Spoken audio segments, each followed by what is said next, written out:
हम लोग जो शुरू किए थे वो था क्या, arrangement of teeth in human being. Arrangement of teeth में था कि अपर और लोअर जा जो है अगर उसको हाफ से बांट दिया जाए तो हाफ अपर जा हाफ लोअर जा, जो ये बचा इसी को हम लोग कहते हैं क्या बाबू, ये आपका एक तरफ का जो साइड है ऊपर और नीचे का, इसको डेंटल फार्मूला कहेंगे। तो हम लोग यहाँ पर डेंटल फार्मूला पढ़ना चाह रहे थे। डेंटल फार्मूला जो है, डेंटल फार्मूला में आपको ध्यान रखना है कि डेंटल फार्मूला जो है वो हाफ जबड़ा में अपर जा और लोअर जा पर जो अरेंजमेंट था टीथ का, उसी को डेंटल फार्मूला कहते थे। अब हम लोग अगला स्लाइड में अगर बात करें तो देखो डेंटल फार्मूला जो है उसमें हम लोग लिखे क्या है या क्या हो सकता है कि number of teeth distributed on each half of both upper and lower जा। अब अपर जा और लोअर जा में हम जब जाते हाफ में तो बीच से शुरू करोगे तो क्या आ जाएगा, incisor, canine, pre molar, molar. Centre से अगर हम पेरिफेरी की तरफ मूव करें अगर तो कैसे क्या आएगा, इंसीजर, केनाइन, प्री मोलर और मोलर। अब इंसीजर जो है उसकी संख्या कितनी है सो हमको देखना था। ये आपका देखेंगे किसमें, हम डेंटल फार्मूला में। तो इंसीजर, केनाइन, प्री मोलर और जो मोलर है उसमें अगर आप बात करो तो देखो ये आपका अलग अलग मैमल्स जो है उसमें अलग अलग होता है। जैसे सबसे पहले हम ह्यूमन बीइंग का बात करते हैं। ह्यूमन बीइंग में जो आपका बात करते हैं उसमें पहला है चिल्ड्रेन। चिल्ड्रेन जो है उसमें आपका जब बात करोगे तो 2102 बटा 2102 है, मतलब 2102 बाई 2102। इसका मतलब क्या है, अपर जो जा है उसमें दो जो है ना इंसीजर है, 2 इंसीजर है हाफ में, 1 जो है ना केनाइन है, और प्री मोलर देखो नहीं है, अपर जा में नहीं होगा, किसमें, बच्चों में। और मोलर जो है ना वो कितना है, 2 है। ये आपका छोटे बच्चों जो आपका 5 से 6 वर्ष का बच्चा है उसमें आराम से आपका 4 से 5 वर्ष के बच्चे में आराम से ये आपको नजर आएगा।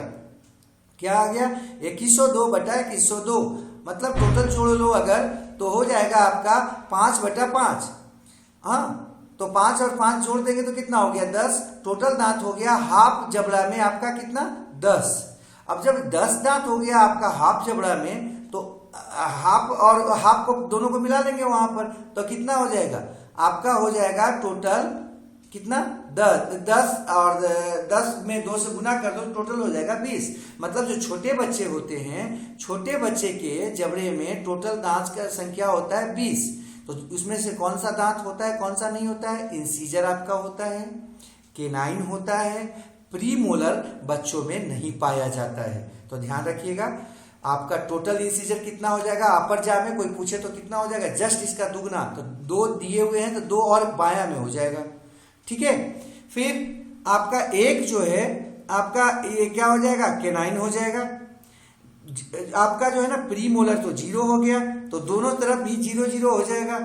और मोलर कितना हो जाएगा, मोलर जो होगा वो भी आपका कितना हो जाएगा, 2 हो जाएगा। किसमें, चिल्ड्रन में अगर हम जाते हैं तो हाफ अपर जा में और हाफ लोअर जा में, ठीक है। अब हम आगे बढ़ते यंग में। यंग का मतलब यहां पर है जो 10 साल से बड़ा हो गया है, 10 साल से ऊपर का हो गया, तो ये जो बच्चे हैं उसमें क्या हो जाएगा, 2122 बटा 2122। हाँ, 2122 बाई 2122। इसका मतलब समझ में आ रहा है ना, क्लियर एकदम। यही हाफ जो इसको बांटे थे उसमें ऊपर वाले को क्या करते हैं, अपर में रखते हैं, अपर जा में जो है ना उसको ऊपर रखते हैं और लाइन के ऊपर, और जो लोअर जा में होता है दांत का अरेंजमेंट उसको नीचे लाइन के नीचे रखते हैं। तो यंग में क्या हो गया, 2122 बटा 2122। हाँ, 2122 टोटल हो गया 7 बाई 7। हाँ, मतलब 7 + 7 और में 2 से गुना कर दो तो ये हाफ का था तो पूरा का निकल जाएगा, 28 दांत। इसी तरह से एडल्ट का बात करो, एडल्ट में जो है ना मतलब कि जो आपका 18 से ऊपर वर्ष का हो गया, करीब 20-22 वर्ष की उम्र में जो है ना हम बात कर रहे हैं, ऐसे 25 से 26 वर्ष की उम्र में टोटल जो है ना वो आपका पूर्ण डेवलप हो जाता है। दांत का जो डेंटिशन हम लोग का है, दांत का अरेंजमेंट है वो कंप्लीट हो जाता है। तो अगर हम 25 से 26 वर्ष की उम्र का बात करें बच्चे कोई व्यक्ति का, तो उसमें क्या बचता है दांत में, 21 बटा 23 और 21 बटा 23, है ना। 21 बाई 23 बाई कितना हो जाएगा 21 और 23। अब इतना इसमें कितना हो जाएगा 8/8, अर्थात दुगना अगर करेंगे तभी तो, ये तो हाफ का था तो दुगना करेंगे तो टोटल हो जाएगा। टोटल कितना हो गया 32। मतलब जिसका भी उम्र 25 से 26 साल हो गया है उसमें जो है ना कुल दांत की संख्या कितनी हो जाती है 32 हो जाता है। अब हम आगे बढ़ते हैं, रैबिट में बात करते हैं। रैबिट ये तो ह्यूमन बीइंग का था। ह्यूमन में, चिल्ड्रन में याद रखिएगा 20 दांत, यंग में कितना 28 टीथ और एडल्ट में कितना 32 टीथ। ठीक है, डेंटल फॉर्मूला 2102 बाई 2102 है ना, 2102 बाई 2102। यंग में क्या हो जाएगा 2122 2122 बाई करके है ना। एडल्ट में 2123 2123 बाई में। ठीक है, अब हम लोग आते हैं रैबिट में। रैबिट जो है उसमें आपका 1023 बाई 2033 होता है, मतलब 1023 बाई 2033। ये हो गया डेंटिशन किसका, रैबिट के आपका डेंटल फॉर्मूला में। अब इसमें अपर जो जा है उस पे देखो 6 है, जबकि लोअर जो जा है हाफ में उसमें कितना हो गया 8, तो टोटल कितना हो जाएगा 28 टीथ। ध्यान रखिएगा 1023 बाई 2033। ठीक है, अब इसी में घटना आप देख रहे होंगे, ये जो आपका रैबिट है उसमें इंसीजर तो है एक, केनाइन जो है ना वो आपका एब्सेंट है। प्री मोलर आपका 2 ऊपर में है 3 नीचे में है। किसमें डेंटल फॉर्मूला में मोलर जो है 3 ऊपर है और 3 नीचे है, मतलब कि अपर जा में और लोअर जा में 3 है। आप यहाँ पर एक चीज देख रहे होंगे कि इसमें केनाइन जो है ना वो आपका एब्सेंट है। ये जो केनाइन दांत एब्सेंट है रैबिट का, तो उतना जगह जो है ना आपका जा बोन पर खाली रह जाता है। अब ये जो खाली रह जाता है जा बोन पर स्पेस, इसी स्पेस को हम डायस्टीमा कहते हैं। तो डायस्टीमा क्या है, नेचुरल स्पेस है जा बोन पर जो आपका पाया जाता है। क्यों भाई, क्योंकि जो नेचुरल रूप में जो वहां पर दांत होना चाहिए था वो अगर एब्सेंट रहता है तो वो स्पेस आपका बन जाता है, और इसी स्पेस को हम क्या कहते हैं डायस्टीमा कहते हैं। अब हम लोग बात करते हैं कि रैबिट में डायस्टीमा पाया जाता है, और वो आप देख सकते हो कहां पर था, प्री मोलर और किसके बीच में था, इंसीजर के बीच में था। क्यों भाई, क्योंकि केनाइन इसमें एब्सेंट होता है। अब आगे बढ़े, थर्ड जो आपका मैमल्स है जो इंपॉर्टेंट हम लोग को जानना था वो है रैट के बारे में। रैट में 1003 बाई 1003, ठीक है, 1003 बटा 1003, मतलब 4 दांत हाफ अपर जा में और 4 दांत जो है ना 4 टीथ जो है ना वो लोअर जा में हाफ में होता है। टोटल टीथ की संख्या 16 हो गया इसका। इसी तरह से हॉर्स का और पीक का बात कर लेते हैं। आपका जो हेट्रो, अगर थोड़ा बहुत भी आपको याद होगा तो पीछे हम आपको बताए थे, और वो क्या बताए थे कि जो हम बात करते हैं डेंटिशन में, जब हम आगे जाते थे तो हम आपको बात किए थे दांत में कि दांत 2 तरह का होता है। एक होमो आपका जाइगस करके बताए थे, होमो करके बताए थे, जिसमें क्या बताया थे कि सारा का सारा दांत जो होता है वो आपका एक तरह का होता है, और ये भी बताए थे आपको कि दांत जो होते हैं वो आपका हेट्रो होते हैं, मतलब डिफरेंट टाइप का, हेट्रोडॉन्ट बोल रहे हैं जिसको, है ना, डिफरेंट टीथ, डिफरेंट टाइप्स के टीथ। तो डिफरेंट को क्या बोल रहे थे, हेट्रो, और जो सेम थे उसको क्या बोल रहा था, होमो बोल रहे थे। तो होमोडॉन्ट जो होता है उसको अगर हम बात करें तो बताया था कि इसमें आपका इंसीजर, केनाइन, प्रीमोलर और मोलर का बात नहीं करेंगे, लेकिन जो भी हेट्रोडॉन्ट होते हैं उन सब में दांत जो होता है वो क्या होता है, डिफरेंट टाइप्स के होते हैं। तो यहाँ पर बात करते हैं हेट्रोडॉन्ट का। हेट्रोडॉन्ट में हम सबसे ज्यादा अगर किसी में टीथ पाया जाता है, सबसे ज्यादा संख्या में अगर टीथ पाया जाता है तो वो है हॉर्स और पिग में। और भी है एक दो एनिमल्स हैं जो मैमल्स हैं, लेकिन वो हेट्रोडॉन्ट नहीं है, उनमें आपका सबके सब चारों तरह के दांत नहीं पाए जाते, इसलिए उनको हम यहाँ पर नहीं रखे हैं। ऐसे हेट्रोडोंट में सबसे ज्यादा टीथ अगर किसी में पाया जाता है तो वो है हॉर्स, पीग। इन दोनों में बराबर होते हैं, 44 टीथ होते हैं। और इनका जो आपका डेंटल फार्मूला होता है वो कितना होता है 3143 बाई 3143, मतलब 3143 बाई 3143, मतलब 11 ऊपर 11 नीचे, हाफ कुछ में बाबू जबड़ा में, जाबोन में, तो टोटल हो जाएगा 44। ये आपको बता रहे थे डेंटल फार्मूला। हमको लगता है डेंटल फार्मूला क्लियर हो जाना चाहिए। डेंटल फार्मूला का मतलब आपके दिमाग में आ जाना चाहिए कि हाफ जो टीथ है वो आपका हमारे टीथ जो है वो हाफ हमारे जबड़े पर ऊपर और नीचे कैसे अरेंज है, इसी को हम कह रहे थे क्या भाई, डेंटल फार्मूला। अब यहाँ पर डेंटल फार्मूला के बाद हम लोग थोड़ा सा नोट में आते हैं। नोट क्या है इसमें, एक है लेबियल फ्रेनुलम। लेबियल फ्रेनुलम क्या है, लेबियल फ्रेनुलम जो है वो म्यूकस है आपका मेम्ब्रेन, जो क्या करता है लीप को गम के साथ जोड़ता है। पीछे आपको हम बताए थे कि प्रत्येक आपका, अगर थोड़ा सा भी आपको याद हो तो देखिए ये जो आपका गम था और ये आपका लीफ था, उसको बीच में जोड़ता था। यहाँ पर हम आपको पीछे दिखाए थे, बोले थे कि चूंकि लिखे नहीं है तो लिख देंगे, तो चूंकि छूट गया इधर तो उसको वहां पर जाके नोट में लिख दिए हैं। इसको क्या बोल रहे हैं, लेबियल फ्रेनुलम। तो आपका लेबियल फ्रेनुलम जो है ना वो आपका कितना हो जाएगा, 2 हो जाएगा। एक आपका अपर लिप को जोड़ता था और एक किसको जोड़ता था, लोअर लिप को जोड़ता था। तो ये हम लिखे हैं, ये मीडियन जो है ना म्यूकस मेम्ब्रेन फोल्ड है, जो आपका प्रत्येक हमारा जो ओठ होता है उसको गम के साथ बीच में जोड़ता है। अगला है जो दूसरा नोट का बात है वो है इम्पैक्टेड टीथ या टूथ। देखो कई लोग से अगर हम लोग भ्रांति क्या पाले हुए हैं कि जिसका 32 दांत हो जाता है ना, वो क्या हो जाता है, वो आपका जो बोलेगा सो हो जाएगा। तो आपको जान के असर होगा कि अगर सामान्य एडल्ट है, मतलब शरीर में कोई समस्या नहीं है, अगर वो 24 से 25 वर्ष का उम्र का हो गया है तो उसमें 32 जो है ना टीथ होना ही चाहिए। अगर 32 टीथ नहीं है तो ये रोग का निशानी है, ये समस्या का निशानी है। और ऐसे लोगों के वो आपका जबड़ा में या टीथ के रीजन में दर्द जरूर रहता है। क्यों रहता है, तो ये यहाँ पर सेकंड में जो हम है उसको बताना चाह रहे हैं, इम्पैक्टेड टूथ। इम्पैक्टेड मतलब वैसा दांत जो क्या रह जाए, आपके जा बोन के अंदर ही धंसा रह जाए, बाहर नहीं निकल पाए, उसको कहते हैं इम्पैक्टेड टूथ।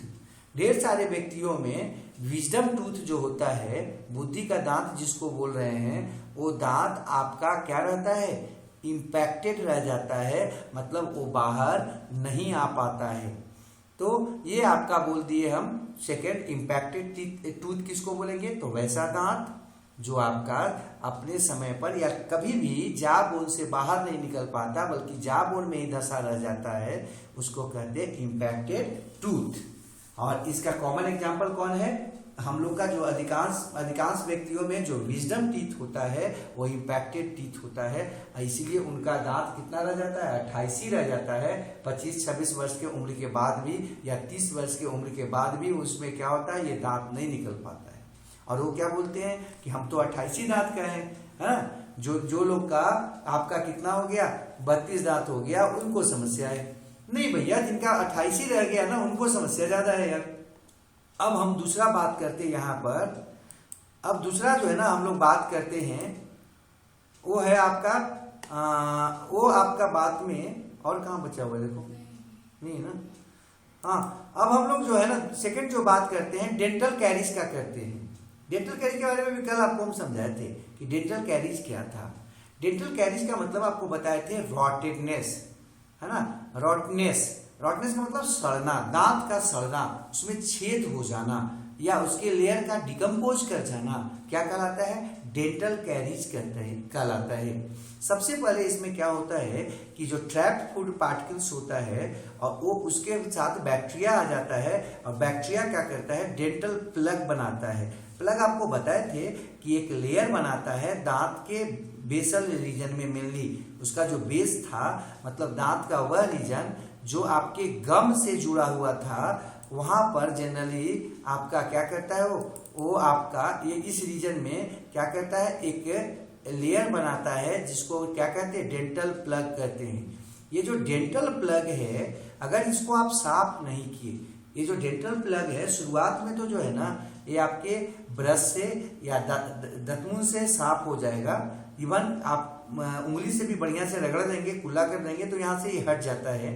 लेकिन अगर आप नहीं कर पाए तो ये धीरे धीरे आपका हार्ड जो है ना स्ट्रक्चर में बदल जाता है, जिसको हम क्या कहते हैं, टार्टर कहते हैं। तो ये आपका नोट में हम जो है ना ये बता रहे थे कि डेंटल कैरीज में सबसे पहले डेंटल प्लग बनता है, और जब उस पर कैल्शियम जम जाता है तो स्टोन लेयर में बदल जाता है, और इसी को कहते हैं कैलकुलस और टार्टर।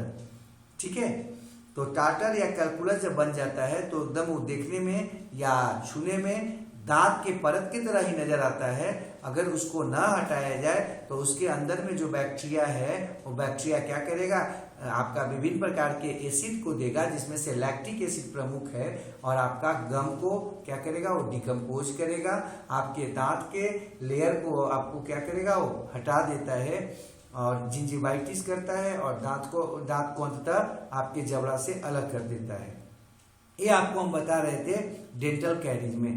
डेंटल कैरीज के बाद अगर हम आगे बढ़ते हैं तब बात करते हैं हेट्रोडोंट मैमल्स में जाते हैं।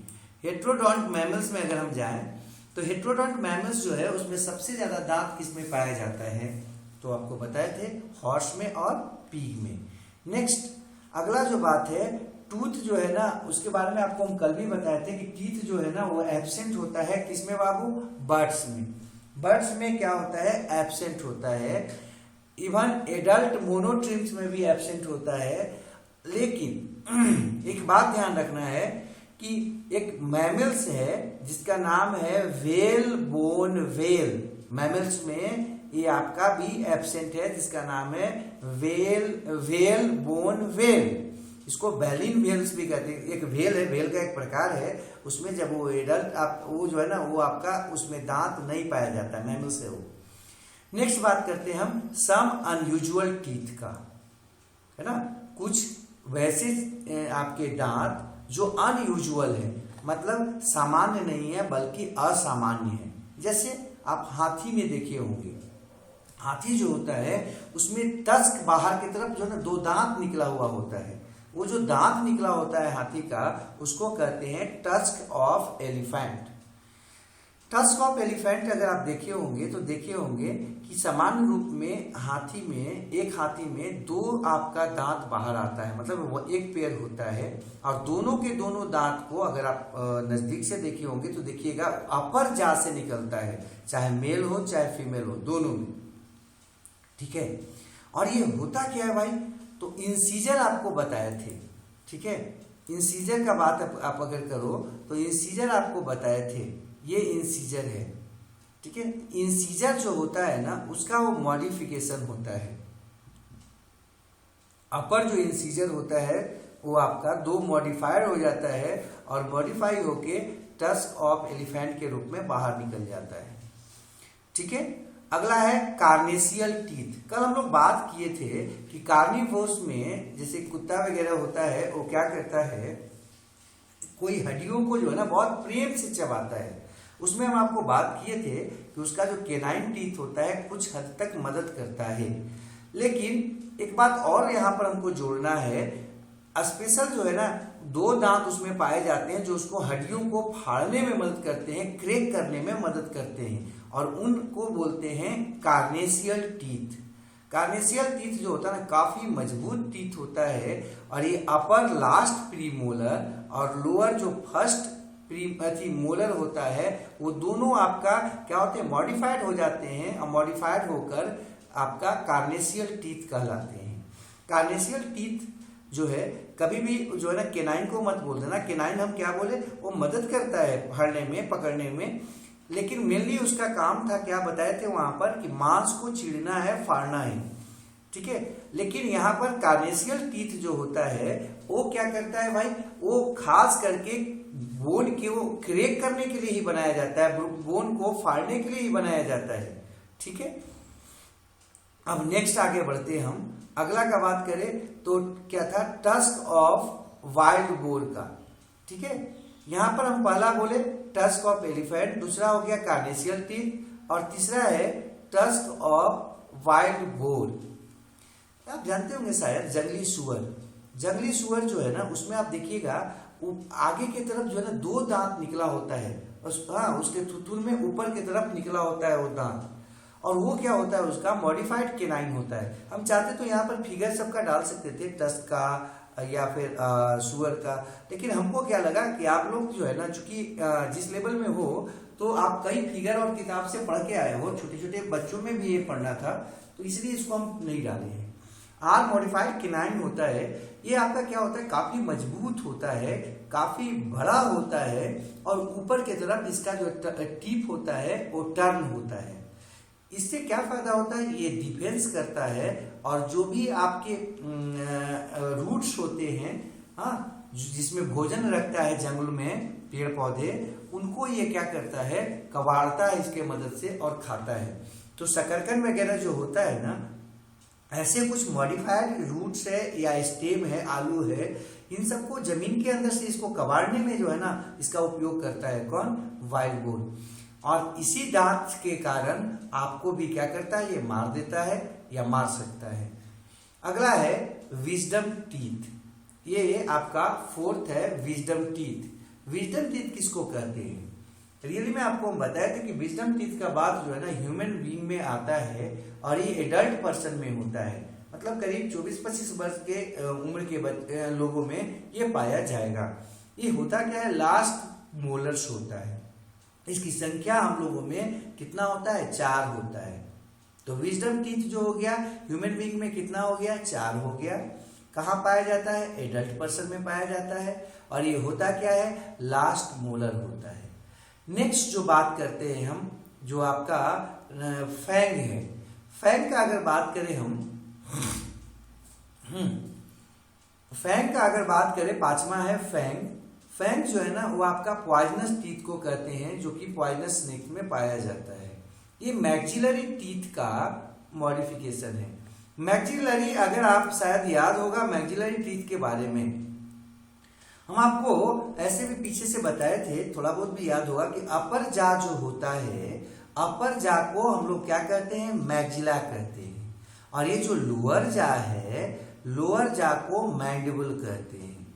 ठीक है, तो ये जो अपर जा होता है, इसी के कुछ टीथ जो है ना आपका मॉडिफाइड हो जाते हैं, और मॉडिफाइड होकर वो क्या बनाते हैं, आपका फैंग बनाते हैं। किसमें बाबू, पॉइजनस स्नेक में। अब ये जो होता है इसकी संख्या समानतः 2 होना चाहिए, 1 पेयर होता है, और दोनों के दोनों कहाँ पाया जाता है, अपर जा पर पाया जाता है। ये लोअर जा में नहीं होता है, इसलिए सांप जो है ना हमेशा ऊपर से जो है ना अपने फन को मारता है नीचे की तरफ, नीचे से ऊपर की तरफ नहीं मारता। और ऊपर से जब मारता है तो क्या करता है, ऊपर का जो आपका हिस्सा है उसको वो आपके शरीर के जो हिस्से हैं उस पर उसको टिका देता है, उसको डाल देता है। तो फैंग क्या हो गया, पॉइजनस टीथ है, कहाँ पाया जाता है, पॉइजनस स्नेक्स में। मॉडिफिकेशन किसका होता है, मैक्सिलरी टीथ का। संख्या कितना होता है, 1 पेयर, और ये रहता कहाँ है, अपर जा पर। अब ये हम लोग टीथ के बारे में जो भी था वो समाप्त हो गया। नेक्स्ट जो हम लोगों को बात करना है वो अब बात है किसके बारे में भाई, टंग के बारे में। अब टंग के बारे में हम फिर से टंग का। टंग क्या था, तो आपको बताए कि टंग जो है वो आपका इलोंगेटेड फ्लैटेड मस्कुलर स्ट्रक्चर होता है, जो पाया जाता है बकल कैविटी में। ठीक है, इसकी संख्या कितनी होती है, 1 होती है। इस पे हम थोड़ा सा आपको दिखाना चाहेंगे टंग के बारे में। ये स्थिति है टंग का, ठीक है, देख लो, फ्लैटेड है और इलोंगेटेड है। ये आपके बकल कैविटी में पाया जाता है। ये काट के हटाया गया है, निकाला गया है दांत आपका। और ये रहता कैसे है, तो साइड से काट के आपको हम पहले भी बताए थे। देखो ये टीथ का स्थिति है। टीथ का, और ये टंग का स्थिति है। ठीक है, ये टीथ का स्थिति था आगे में, और ये क्या था, टंग का स्थिति था, बकल कैविटी में था ये। देखो आगे का जो इसका रीजन होता है वो फ्री होता है, जिसके चलते ये फ्रीली क्या होता है, आगे तक जा सकता है और आ सकता है। लेकिन जो पोस्टीरियर एंड इसका होता है वो क्या होता है, जुड़ा होता है।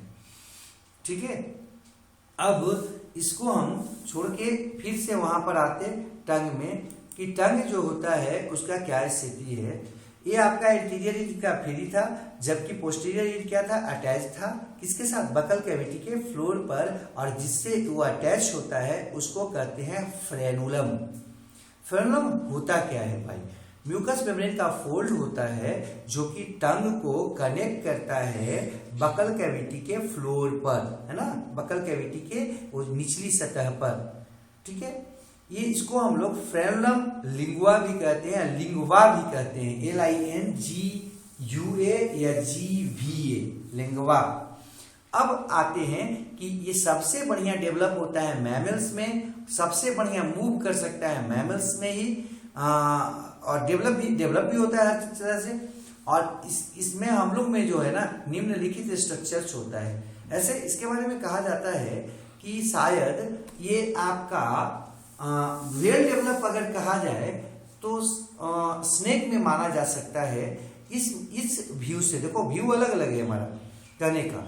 स्नेक जो होता है उसमें वो क्या करता है कि उसको बाहर निकाल के वो एयर में जो आपका मौजूद है जो केमिकल्स उसको लेकर और अपने जीभ में जो है ना ऊपर अपने ऊपर में सटाता है जीभ को, तालू में, जिसको हम लोग क्या बोले थे, तालू को क्या बोले थे, पैलेट में सटाता है, और पैलेट में एक स्पॉट पर सटाकर और उससे वो जो है ना सेंस प्राप्त कर लेता है।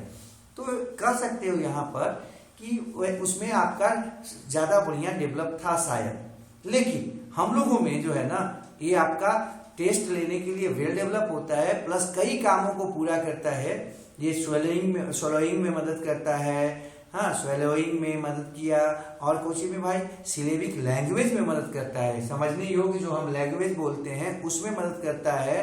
भोजन को जो है ना वो क्या करता है, सलाइवा के साथ मिलाने में, उलटने पलटने में मदद करता है बकल कैविटी के अंदर। ऐसा जो है ना स्नेक में नहीं होता है। तो खैर, तो हम क्या बोले कि मैमल्स में सबसे बढ़िया होता है। अब इसमें निम्नलिखित स्ट्रक्चर्स होते हैं। पहला है फोरामेन सीकम। फोरामेन सीकम क्या होता है, इसको देखने के लिए सबसे पहले हम एक फिगर पे आते हैं। ये है आपका डायग्रामेटिकल रिप्रेजेंटेशन किए हैं, हम बनाना चाहे हैं। ये है फोरामेन सीकम। ये जो फोरामेन सीकम है एक देखो डिप्रेस्ड एरिया है पोस्टीरियर एंड के तरफ, और ये देख रहे हो ये फ्रेनुलम है जो जीभ का पोस्टीरियर एंड है पर पाया जाता है, और ये क्या करता है, जोड़ के रखता है बकल कैविटी के निचली सतह पर, किसको, दांत, ये जीभ को, सॉरी। अब ये जो फोरामेन सीकम है ये आप देख लिए होंगे, पोस्टीरियर रीजन में पाया जाने वाला एक गड्ढानुमा रचना होता है, डिप्रेस्ड एरिया होता है, जिसको हम लोग क्या बोल रहे थे, जिसको हम बोल रहे थे फोरामेन सीकम। तो बात कर रहे थे फोरामेन सीकम जो होता है वो छोटा होता है, सर्कुलर डिप्रेशन होता है, डिप्रेशन मतलब गड्ढा जैसा, डॉर्सल सरफेस पर पाया जाता है टंग के, कहां पर, बेस के तरफ। अगला है पैपिली। पैपिली जो होता है वो प्रोजेक्शंस होता है जो कि डॉर्सल सरफेस पर टंग का पाया जाता है, और ये क्या करता है, टंग की सतह को रफ बनाता है। पैपिली के कारण ही आपका जो जीभ होता है, देखो ये जो रफ जैसा लग रहा है, कुछ रुखड़ा जैसा लग रहा है, ये रुखड़ा जो नजर आ रहा है किसके कारण नजर आ रहा है, वो जो आपका पैपिली होता है उसके कारण नजर आ रहा है। पैपिली जो है वो कई प्रकार के होते हैं, उसमें से जो पैपिली जो है उसमें से जो पहला पैपिली है, कम से कम 3 प्रकार का तो हम लोग यहाँ कर ही सकते हैं। उसमें जो पहला पैपिली है उसका नाम है सर्कमवैलेंट पैपिली। सर्कमवैलेंट पैपिली को पहले हम फिगर में देख लें, उसके बाद जो है ना यहाँ पर आ जाएंगे। एक है सर्कमवैलेंट पैपिली, दूसरा है फिलीफॉर्म पैपिली, और तीसरा है फंगीफॉर्म या फुंगीफॉर्म बोलते लोग इसको, फंगीफॉर्म जो है ना पैपिली। क्यों इसको क्या नाम दिया गया, क्यों नाम दिया गया, उस पर बात करेंगे। ये देखो ये जो सरकम वैलेट पैपली है वो आपका पीछे के रीजन में है, और ये भी लाइक इन्वर्टेड भी है ना, ऐसे थोड़ा सा और ये फैला हुआ होगा, ऐसे भी लाइक है, इन्वर्टेड भी लाइक होता है। ठीक है, ये देख लो यहाँ पर है सरकम वैलेट पैपली, ये आप देख रहे होंगे। ये आपके जीभ पर पाया जाने वाला सबसे बड़ा पैपली होता है, देखो साफ साफ नजर आ रहा है, और सबसे कम संख्या में भी पाया जाता है, 8 से 12 की इसकी संख्या होती है। दूसरा का अगर बात करो तो वो आपका है फिलीफॉर्म पैपली।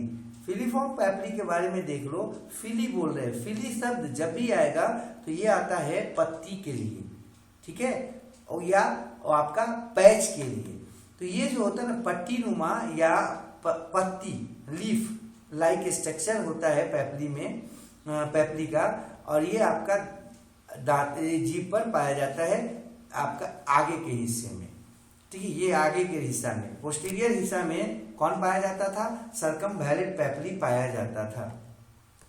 उसके बाद ये जो आपका साइड का जो किनारा है, साइड है या किनारा है, और आगे का जो हिस्सा है उसके ये जो सतह है ना उस पर पाया जाता है फंगीफॉर्म पैपली या फंगीफॉर्म पैपली। इसका नाम फंगीफॉर्म इसलिए पड़ा कि ये देखने में कुछ हद तक मशरूम जैसा होता है। ठीक है, फंगीफॉर्म जो होता है ना कुछ हद तक मशरूम जैसा होता है देखने में, इसलिए इसका नाम क्या पड़ा? फंगीफॉर्म पड़ा। और सरकम वैलेट पैपली जो होता है वो कैसा होता है? तो वो आपका वी शेप में अरेंज होता है। तो अब हम बात करते हैं थोड़ा सा सरकम वैलेट पैपली कैसा होता है। तो यहाँ पर लिखे हैं कि ये लार्जेस्ट पैपली होता है, सबसे कम संख्या में पाया जाता है, इसकी संख्या 8 से 12 होती है, और ये अरेंज होता है इन्वर्टेड वी शेप में। दूसरा है फिलीफॉर्म पैपली, ये जो है ना फिलामेंटस होता है, लीफी होता है, फिलामेंट जैसा या लीफ जैसा होता है। तो फिलामेंट या लीफ जैसा होने के कारण इसको क्या बोले थे? फिलीफॉर्म बोले थे। ये आपका व्हाइट कलर का होता है, ये आपके जीभ पर पाया जाने वाला सबसे छोटा और सबसे अधिक संख्या में पाया जाने वाला पैपली होता है। इस समानतः सेंटर की तरफ टंग पर था, हम लोग देखे थे बीच में, ये जो आपका जीभ का बीचों बीच ये जो बीच का हिस्सा होता है समानतः ये रीजन, इस रीजन में ये पाया जाता है। कौन बाबू? फिलीफॉर्म पैपली। नेक्स्ट जो बात करें अगला, उसका नाम है फंगीफॉर्म या फंगीफॉर्म पैपली। ये छोटा होता है, मशरूम शेप होता है, रेड कलर का होता है, ध्यान रखिएगा। ये जो आपका फिलीफॉर्म था वो व्हाइट कलर का था, ये जो है आपका फंगीफॉर्म वो आपका कैसा है? रेड कलर का है। फिलीफॉर्म व्हाइट, फंगीफॉर्म रेड कलर का पैपली है। ये रहता कहाँ है? तो ये आपका आगे के छोर, आपको बताए थे टिप के तरफ होता है, एंटीरियर रीजन में होता है, टिप के तरफ होता है, एंटीरियर रीजन में ये है, इस रीजन में ये होता है समांतर। ठीक है, और क्या होता है? ये आपका हो गया, ये एंटीरियर लेटरल साइड में होता है, एंटीरियर मतलब आगे की तरफ, लेटरल मतलब बगल में, हाँ, डोर्सल साइड ऑफ टंग हो जाएगा ऊपर में। अब देखो ये 3 तरह के पैपली हमारे जीभ में पाए जाते हैं, लेकिन हम देखा गया कि रैबिट जो होता है उसमें एक और होता है जिसका नाम है फॉलिएट, है ना। रियली में फॉलिया शब्द जो है वो लीफ के लिए ज्यादा अच्छा है, फिली जो है ना वो आपका फिलामेंट के लिए ज्यादा अच्छा है। ठीक है, तो ये फिलामेंटस होता है, और ये जो फॉलिएट है ना वो कैसा हो जाएगा? लीफी हो जाएगा, ध्यान रखिएगा थोड़ा सा, सॉरी। तो ये जो फॉलिएट है ना पैपली, हम इसलिए इसको फिलीफॉर्म को जो है ना वहां पर लीफ जैसा इसलिए बताया था कि थोड़ा सा वो जो ना वो लगेगा कि आपका छोटी छोटी पत्तियों जैसा है हल्का सा, लेकिन ये जो फॉलिएट है वो क्लियर कट नजर आता है। तो हम लोगों में तो ये होता नहीं है, ये केवल और केवल रैबिट में होता है। और ये चौथा होता है टाइप का पैपली, मतलब ये 3 तो पाया जाता ही जाता है रैबिट में। कौन कौन? सरकमवैलेट, फिलीफॉर्म और फंगीफॉर्म। चौथा पाया जाता है फॉलिएट पैपली। ये जो फॉलिएट पैपली है वो लेटरल साइड के तरफ होता है, कहाँ? बेस के तरफ, है ना। बेस की तरफ आप जाओगे, पीछे की तरफ जाओगे तो लेटरल साइड में ऐसे पाया जाता है, इस रीजन में। ठीक है, किसके तरफ? किसमें? आपका रैबिट में। अब हम बात करते हैं टंग पर अगला स्ट्रक्चर, ये तो दूसरा स्ट्रक्चर था जिसका नाम था पैपिली। हम लोग क्या पढ़ रहे थे, टंग शुरू किए थे, टंग में पढ़े थे सबसे पहला स्ट्रक्चर था फोरामेन सीकम, दूसरा स्ट्रक्चर था पैपिली। अब तीसरा स्ट्रक्चर जो हम बात कर रहे हैं उसका नाम है टेस्ट बर्ड। टेस्ट बर्ड क्या है, वो जो पैपिली हम लोग देख रहे थे विभिन्न प्रकार के, इन पैपिली के बेस पर कुछ सेंसिटिव सेल्स का समूह होता है,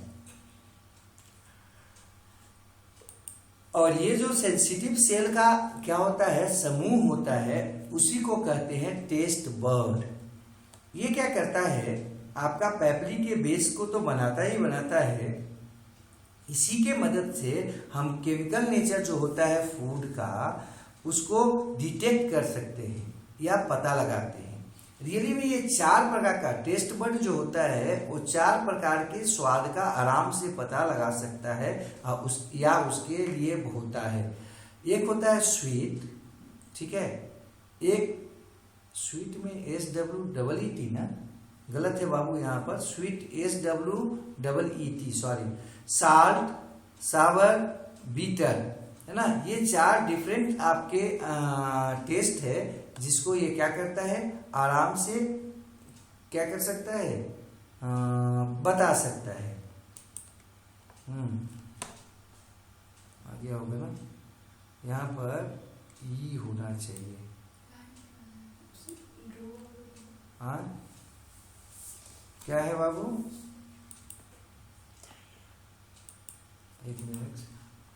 अब बात हम करते इस पे बर्ड के बारे में, बता रहे थे कि टेस्ट बर्ड जो है ना सेंसरी सेल्स का समूह है जो हमको 4 तरह के टेस्ट का पता लगाने में या लगाने में मदद करता है। एक स्वीट, एक साल्ट, एक सावर और बीटर हो गया, अलग अलग जगह पर पाया जाता है।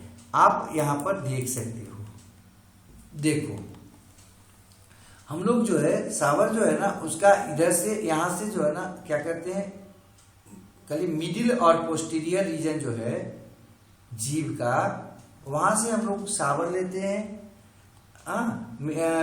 उसके बाद आ जाओ साल्ट, और जो आपका स्वीट का बात है वो आगे के रीजन में होता है, ठीक है। आप देखते होंगे बीटर, बीटर जो है कड़वा जो होता है वो आपका पीछे के रीजन में होता है, इसलिए जब आप खा लेते हो मिर्चा वगैरह तो देखिएगा मिर्चा खाने के बाद आपका जीभ जो है ना वो पीछे से लगता है कि लहर रहा है अंदर की तरफ। तो ये आपका उसका जो डिटेक्शन साइट होता है वो थोड़ा पोस्टीरियर रीजन में होता है। हाँ, अपर साइड डॉर्सल साइड में है, कहाँ, पोस्टीरियर की तरफ थोड़ा, फोरामेन सीकम से आगे सर्कमवैलेंट पैपिली के पास, है ना, या उसके नजदीक में। अब बात हम लोग अगर आगे करें तो बात करते हम किसका, टेस्ट बर्ड का हो गया था। फंक्शन ऑफ टंग का बात करते हैं।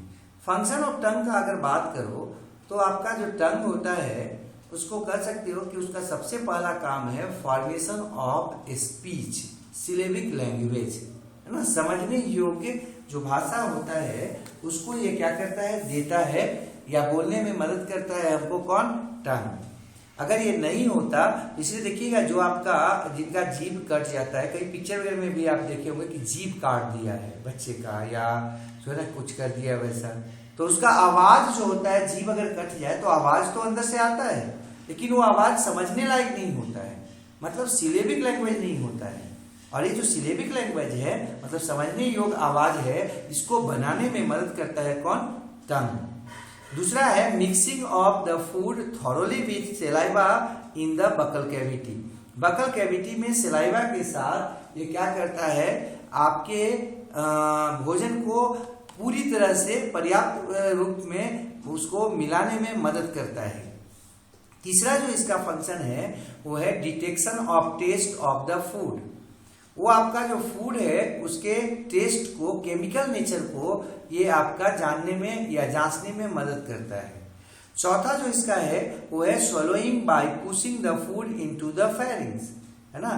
वो आपका जो भोजन है उसको क्या करता है, फेरिंग्स में पुश करता है, जिससे हमको निगलने में आसानी होता है या हम भोजन को आराम से निगल पाते हैं। तो ये तो हम लोग पढ़ रहे थे किसके बारे में, टंग के बारे में, बकल कैविटी के स्ट्रक्चर के बारे में। अब बकल कैविटी से थोड़ा सा हम चाह रहे हैं आप लोग आगे बढ़े। बकल कैविटी से जब हम आगे बढ़ते हैं तो ये स्थिति आता है। देखिए बकल कैविटी यहाँ खत्म हो गया, यहाँ तक का बात क्लियर कर लिए। अब आगे बढ़ते हैं। जब आगे बढ़ते हैं तो ये एक कीप नुमा रचना है और इस कीप नुमा रचना को ही हम क्या कहते हैं, फेरिंग्स कहते हैं। तो अगला जो स्ट्रक्चर है फनेल लाइक स्ट्रक्चर का है और वो फनेल लाइक स्ट्रक्चर का नाम क्या है, फेरिंग्स है। तो फेरिंग्स क्या है भैया, फनेल लाइक इलोंगेटेड चैम्बर होता है जो कि सॉफ्ट पैलेट के यूबुला के बाद होता है। यूबुला आपको हम बता रहे हैं कि देखो ये यूबुला है, ठीक है। ये जो है ये आपका क्या था, पैलेट था। देखो यहाँ तक बोनी है, उसके बाद जो हिस्सा होता है पैलेट का जिसको सॉफ्ट पैलेट कहते हैं, ये आपका मस्कुलर होता है और इसके जो फ्री इंड होता है पोस्टीरियर इंड, इसी को क्या बोल रहे थे, यूबुला बोल रहे थे। थोड़ा सा हम इसको स्केच डायग्राम से देखना चाहेंगे। स्केच डायग्राम अगर इसका दिखा है तो आप देख सकते हैं ये आपका हेड है और हेड जो है ना उसके बाद हम आपको बाकी स्ट्रक्चर यहाँ पर है उसको एक तरफ से दिखाते हैं। ये माउथ था जो आपका बकल कैविटी का ओपनिंग था। ऐसे तो अभी जो वर्तमान में जो नया आपका सोच आया है लोगों का, वो पूरा को माउथ कर देते हैं। ये जो बकल कैविटी है ये सब माउथ में रख लेते हैं, ठीक है। तो हो सकता है 10th में अगर आप पढ़ते होंगे तो ये भी कहा गया होगा कि ये जो पूरा का पूरा स्ट्रक्चर है ये क्या है, माउथ है। अगला है नॉस्ट्रिल। नॉस्ट्रिल क्या है, दो जो है ना एक्सटर्नल पोर है, छेद है, जो आपका पाया जाता है किसमें, नेजल ट्यूब में। तो नेजल ट्यूब का जो अगला इन्वायरमेंट की तरफ जो छेद होता है, पोर होता है, उसका नाम है नॉस्ट्रिल। संख्या कितनी होती है, 2। फिर आ जाओ, ये जो चैम्बर था बड़ा सा जिसमें माउथ जाकर खुलता था, उसका नाम था बकल कैविटी। टंग आपको बता दिए। देखो ये आपका था पैलेट में देखो आगे की तरफ क्या है, हार्ड पैलेट और पीछे की तरफ क्या है, सॉफ्ट पैलेट। ये जो सॉफ्ट पैलेट है उसका जो एक पोस्टीरियर मोस्ट इंड है वो आपका फ्री था और इसका नाम है यूबुला, ठीक है। अब देख लो ये आपका नेजल ट्यूब है। नेजल ट्यूब क्या है, आपका नॉस्ट्रिल जो है वो आगे की तरफ दो जो है ना ट्यूब्स में के रूप में आगे बढ़ता है और इसी को बोलते हैं नेजल ट्यूब या नेजल चैम्बर। ये इसकी भी संख्या कितनी हो गई, 2। अब ये जो नेजल ट्यूब है वो आगे जाकर खुल जाता है इंटरनल लेयर के द्वारा। इंटरनल लेयर भी 2 हो गया, इसके द्वारा खुल जाता है किसमें, फेरिंग्स में। ये आपका फेरिंग्स का हिस्सा है। गर्दन शुरू करने के जस्ट पहले, हाँ, ये जो गला है आपका, गला का रीजन शुरू होने के जस्ट पहले जो है ना एक फनेल लाइक कीप नुमा रचना है और उसी का नाम क्या बोल रहे हैं हम, फेरिंग्स बोल रहे हैं। फेरिंग्स को भी हम लोग कम से कम 3 चैम्बर में तो बांट ही सकते हैं। एक वो हिस्सा जिसमें इंटरनल लेयर के थ्रू नेजल ट्यूब खुल रहा था, देखो ये डॉट डॉट कर दिए हम, ठीक है। ये होता नहीं है यहाँ पर लाइन जैसा, ये इमेजिन किए हैं हम कि ऐसे देखो इधर से आया नेजल ट्यूब, इधर से नेजल ट्यूब आया, नेजल इंटरनल लेयर से होते हुए देखो इसमें आ गया, किसमें, फेरिंग्स में। तो ये जो रीजन है फेरिंग्स का, इसी को कहते हैं नेसोफेरिंग्स, ठीक है। उसके बाद ये आ जाओ, बकल कैविटी जो खुल रहा है फेरिंग्स में, ये जो आपका रीजन है इसको कहते हैं ओरोफेरिंग्स। ओरोफेरिंग्स, और जिसमें आपका इंटरनल लेयर खुल रहा है रीजन में उसको बोलते हैं नेसोफेरिंग्स, ठीक है। आपको हम इसमें भी दिखाए थे, देखो ऐसे देख सकते हो। ये जो आपका ऊपर से आके खुलेगा, ये आ गया, देखो ये हो गया क्या, नेसोफेरिंग्स का रीजन। ये नेसोफेरिंग्स रीजन है, ये ओरोफेरिंग्स रीजन है, ठीक है। और जो लैरिंग्स में जाके खुलता है ऐसे, लैरिंग्स में, इसको बोलते हैं लैरिंगोफेरिंग्स, ठीक है। इसी को हम स्केच डायग्राम से बनाए हैं, क्लियर हो जाना चाहिए। ये कीप नुमा है, देख लो, एक ये इधर से हो गया नेसोफेरिंग्स, ये इधर हो गया क्या, ओरोफेरिंग्स का रीजन, और ये जो है ये है आपका लैरिंगोफेरिंग्स। तो यहाँ पर हम बात कर रहे थे, फिर से यहाँ आते। देखो ये जो फेरिंग्स है वो आगे चल के दो आपका नली में खुल जाता है, ट्यूब में खुल जाता है। बॉडी में आगे की तरफ, बेली के तरफ या हमारे पेट के तरफ का जो रीजन है उसमें जो नली होता है उसका नाम है लैरिंग्स, और पीठ के तरफ जो होता है वो हो जाता है ओसोफेगस। मतलब किसी व्यक्ति को अगर सामने से देखोगे तो कौन सा नली आपको नजर आता होगा? लैरिंग्स नजर आता होगा, गला के क्षेत्र में, है ना। ये जो नेक का रीजन है उसमें जो नजर आता होगा उसका नाम क्या है? लैरिंग्स। और जस्ट उसके पीछे, है ना, जस्ट लैरिंग्स जो आपका गला क्षेत्र में नजर आ रहा था उसके जस्ट पीछे क्या है भाई?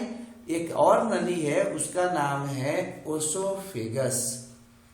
ये जो लैरिंग्स है वो गला के नीचे जाते जाते तक अगला जो है ना नली में बदल जाता है, उसका नाम है ट्रैकिया। तो ट्रैकिया जो है वो आपका गला के नीचे के रीजन में है। देखो गला समाप्त होने को जैसे ही होगा वहां से कौन हो जाएगा? ट्रैकिया। ये कौन हो गया आपका? लैरिंग्स। ध्यान रखिएगा ये लैरिंग्स है, फेरिंग्स में से खुला है और ये लैरिंग्स। यहाँ पर देखिए एक जो है ना आपका क्या होता है, ये देखिए ये ढक्कन नुमा रचना है, देख रहे हैं, ये ढक्कन नुमा रचना है। ये जो ढक्कन नुमा रचना देख रहे हो इसमें कार्टिलेज होता है, कार्टिलेजिनस होता है ये, इसी का नाम है कौशी बाबू? एपिग्लॉटिस। ध्यान रखिएगा। यहाँ पर देखिए एक हायार्ड बोन दिख रहा है, ये बोन का नाम है हायार्ड बोन। हायार्ड बोन जो है ना आपके क्या बोलते हैं, हेड रीजन में वह बोन है, वह हड्डी है जहां से आपका जो टीथ ये टंग जो होता है वो आकर जुड़ा होता है बकल कैविटी के रूट पर, फ्लोर पर, सॉरी। तो बकल कैविटी के फ्लोर पर जो जुड़ा होता है टंग, वो किसके मदद से जुड़ा होता है? किस पर जुड़ा होता है? हायार्ड बोन पर जुड़ा होता है। ठीक है, तो फिलहाल फिर से आ जाते हैं यहाँ पर। ये देख लो, ये जो आपका लैरिंग्स है उसका जो ओपनिंग होता है फेरिंग्स में, उस ओपनिंग को कहते हैं ग्लॉटिस। तो ग्लॉटिस क्या है? Opening of लैरिंग्स at the base of pharynx. Second है गलेट, इस तरफ से देख लो गलेट। गलेट क्या है? ओपनिंग है ओसोफेगस का। गलेट इज द क्या बाबू? Opening of oesophagus. किसमें बाबू? इन आवर फेरिंग्स, हमारे फेरिंग्स में ये आपका खुलता है। कौन बाबू? ओसोफेगस। किसके मदद से? गलेट के मदद। कहा थे भाई? ओसोफेगस का जो ओपनिंग है उसका नाम क्या था? गलेट। और ये ओपनिंग किसमें होता था? फेरिंग्स में होता था। किसका? ओसोफेगस का। नेक्स्ट जो बात हम लोग करते हैं उसका बात बोले थे लैरिंग्स, इसके ओपनिंग को क्या बोलते हैं? ग्लॉटिस। उसके ऊपर में जो है ना ढक्कन नुमा रचना होता है उसका नाम था एपिग्लॉटिस। हम इसको खड़ा होकर भी जो है ना सबको एक बार फिर से हम समझा देंगे कि कैसे आपका डाइजेस्टिव सिस्टम का कौन सा हिस्सा कहाँ है और क्या काम करता है। थोड़ा सा आप बर्दाश्त करना। अब हम लोग आते हैं फेरिंग्स पर। फेरिंग्स था क्या? फेरिंग्स जो था वो फनेल शेप्ड इलोंगेटेड चैम्बर था जो आपके सॉफ्ट पैलेट में यूबुला के बाद होता है। इसका लेंथ करीब 12 सेंटीमीटर होता है और ये जो है ना वर्टिकल इलोंगेशन दिखाता है। ऊपर से नीचे की तरफ था ना वर्टिकल इलोंगेशन, देखो ऊपर से नीचे की तरफ ऐसे वर्टिकल इलोंगेशन दिखाता है। फिर नेक्स्ट जो बात कर रहे हैं इसमें कि ये जो होता है इसका ऊपर का जो सरफेस होता है या ऊपर का जो इंड होता है क्या है ना, उसका जो सतह जो होता है, हो गया हमसे, यूबुला जो है ना वो आपका सॉफ्ट पैलेट का सबसे अंतिम छोर था। फिर खैर फेरिंग्स का लंबाई कितना था? 12 सेंटीमीटर था। ये आपका वर्टिकल इलोंगेशन था। इसमें ऊपर का जो सतह होता है इसका ब्रॉड होता है और नीचे का जो सरफेस होता है, नीचे का जो इंड होता है इसका नैरो होता है। अभी देखे थे हम लोग पीछे भी फिगर बना के। इसमें आ जाओ, ये आपका इसमें नेसोफेरिंग्स था। नेसोफेरिंग्स के बारे में आपको लिखे थे कि अपर डॉर्सल चैम्बर है, अपर डॉर्सल चैम्बर है। ठीक है, उसके बाद आपको बता रहे हैं कि आप ये जो नेसोफेरिंक्स है उसमें आपका इंटरनल लेयर आकर खुलता है। इसमें ये इंटरनल लेयर आके किसमें खुल रहता है, ये आपका जो रीजन था इसी में आके खुल रहा था, जिसको नेसोफेरिंक्स बोल रहे हैं। इसमें जो है ना एक तो नेजल ट्यूब आके खुलता था एक पेयर, मतलब दो, और तो और स्टैचियल ट्यूब भी खुलता था आके एक पेयर। आप लोग में से कुछ बच्चे जो है ना ईयर नहीं पढ़े हैं, ईयर में जो है ना हम लोग पढ़े थे कि जो मिडिल ईयर होता है, मिडिल ईयर से आपका फेरिंक्स को जोड़ने के लिए एक लेयर होता है, उस एक ट्यूब होता है दोनों तरफ, एक एक ट्यूब, उसको बोलते हैं स्टैचियल ट्यूब। स्टैचियल ट्यूब क्या है, आपका ट्यूब है जो कनेक्ट करता है मिडिल ईयर को फेरिंक्स के साथ। इससे क्या फायदा होता था, अगर थोड़ा बहुत भी याद होगा, मिडिल ईयर और एक्सटर्नल ईयर के इन पर, अगर दोनों के जोड़ पर, जहां पर मिडिल ईयर था इंटरनल ईयर के साथ जुड़ा था, उस पर वहां पर जब जाओगे तो वहां पर इंटरनल ईयर और मिडिल ईयर का जब बात करते हैं तो वहां पर ये एक पतला सा मेम्ब्रेनस स्ट्रक्चर पाया जाता था जिसका नाम था ईयर ड्रम या टिम्पैनम। तो टिम्पैनम के दोनों साइड में ये प्रेशर को मेंटेन करने में मदद करता है कौन, स्टैचियल ट्यूब। तो स्टैचियल ट्यूब के बारे में फिलहाल आप यही समझ लो कि ये मिडिल ईयर से फेरिंक्स को जोड़ने वाला नली होता है जो खुलता कहाँ है, नेसोफेरिंक्स में। और इससे फायदा क्या होता है, तो इससे जो फायदा होता है वो ये है कि ये आपका जो इन्वायरमेंटल प्रेशर है वो दोनों तरफ बराबर बना के रखता है, किसके, ईयर ड्रम के या टिम्पैनम के। ये आपको हम बता रहे थे किसके बारे में बाबू, स्टैचियल ट्यूब के बारे में। अगला है ओरोफेरिंक्स। अभी भी किसी बच्चा को अगर दिक्कत होगा तो पूछ लेंगे, कोई दिक्कत नहीं है, ठीक है। अब हम बात करते हैं ओरोफेरिंक्स का। ओरोफेरिंक्स जो है ना, ओरोफेरिंक्स में आते हैं। ओरोफेरिंक्स जो है वो आपका मिडिल चैम्बर है, किसका भाई, फेरिंक्स का। इसमें जो है ना ओपनिंग होता है ओरल कैविटी का और ओसोफेगस का, ध्यान रखिएगा। इधर से आ गया ओरल कैविटी और इधर से आ गया ओसोफेगस, इसका ओपनिंग है, ठीक है। ये है आपका ओरोफेरिंक्स। नेसोफेरिंक्स में किसका ओपनिंग था, इंटरनल लेयर का था। अब नीचे आ जाओ, नीचे जब हम आते हैं तब आता है लैरिंजोफेरिंक्स। लैरिंजोफेरिंक्स में देखो ओपनिंग किसका है, लैरिंक्स का है और ओसोफेगस का है। मेनली लैरिंक्स का बात हम कर रहे हैं। तो नेक्स्ट है लैरिंजोफेरिंक्स। ये लोअर और क्या था, वेंट्रल चैम्बर था जिसमें ओपनिंग था किसका, लैरिंक्स का, ग्लॉटिस के रूप में। और उससे थोड़ा सा नीचे अगर हम आएंगे तो ओपनिंग था किसका, आपका ओसोफेगस का। अब फेरिंक्स का काम क्या है, फेरिंक्स जो है ना वो कॉमन पैसेज का काम करता है, मतलब वो आपका दोनों के रास्ता का काम करता है, किसके लिए, भोजन के लिए और एयर के लिए। तो हवा और जो भोजन है या पानी, वो दोनों के दोनों फेरिंक्स से ही अंदर जाते हैं। तो इसीलिए कई बार लोगों को हम देखते हैं कि लोग जो है ना बड़ी प्रेम से बोलते हैं कि उसका जो है ना वो नेटा गिर रहा है या म्यूकस आ रहा है नाक से बाहर। देख रहे हो पीछे जो है ना इसका ये जो आपका नेजल ट्यूब है वो जाकर खुल ही रहा है, किसमें, फेरिंक्स में। और फेरिंक्स में सब कुछ इसमें से जाता होगा। म्यूकस जो है ना जनरली बाहर गिरा दिया जाता है, किसके मदद से, तो आप लोग पढ़ोगे आगे, सिलियरी एपिथेलियम होता है, उसके मूवमेंट के कारण, सिलिया के मूवमेंट के कारण ये क्या होता है, म्यूकस बाहर आ जाता है इससे। नहीं तो देख लो पीछे में नेजल ट्यूब और इधर से क्या, आपका बकल कैविटी, दोनों एक ही चैम्बर में आके खुला है और इस चैम्बर का नाम था फेरिंक्स। तो फेरिंक्स का काम क्या है बता रहे बाबू, फेरिंक्स का जो काम था वो पहला है कॉमन पैसेज के रूप में, फूड और एयर के रूप में। इसमें से भोजन कहाँ चला जाता है, ओसोफेगस में, जबकि हवा जो है ना वो कहाँ चला जाता है, लैरिंक्स में।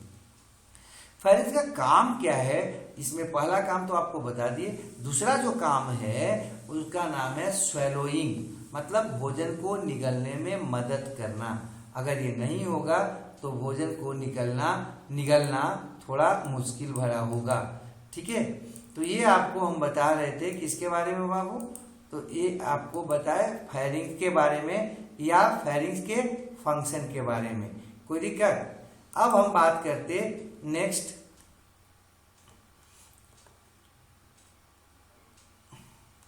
नेक्स्ट जो बात करते हैं वो बात करते जरा सा फेरिंग्स के बारे में। से दूसरा खुल रहा है आपका ओसोफेगस, किसके मदद से? गलेट की मदद से। तो टोटल कितना ओपनिंग हो जाएगा देख लीजिए, ओपनिंग जरा ऐसा गिन लीजिएगा आप लोग। ओपनिंग गिन लेते हैं हम लोग, उसी को लिखना पड़ेगा। फिर 2 आ गया ऊपर से नेजल ट्यूब से इंटरनल एयर के रूप में, और 2 हो गया स्टैचियन ट्यूब के रूप में, ठीक है। 1 हो गया आपका किसके रूप में? तो ये बकल कैविटी का हो गया, आके इधर से खुला। और 2 जो है ना नीचे से देखिए है, एक है इसका लैरिंग्स का, एक है ओसोफेगस का। कोई दिक्कत है?